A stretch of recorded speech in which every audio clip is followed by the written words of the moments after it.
how to share Microsoft Excel document to Gmail directly. Hello guys, in today's video I'm going to show you how to share your Microsoft Excel document to your Google Mail. So all what you have to do is go to Excel app. Now this is the home page. As you can see, choose the file that you want to share. For example, I'm going to choose this one, the first one.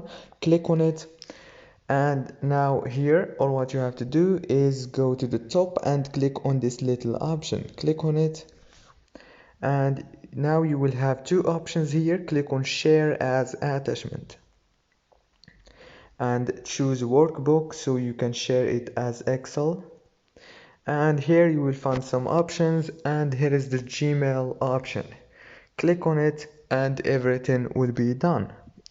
Don't forget to like and subscribe, and thank you so much for watching this video until the end. See you later.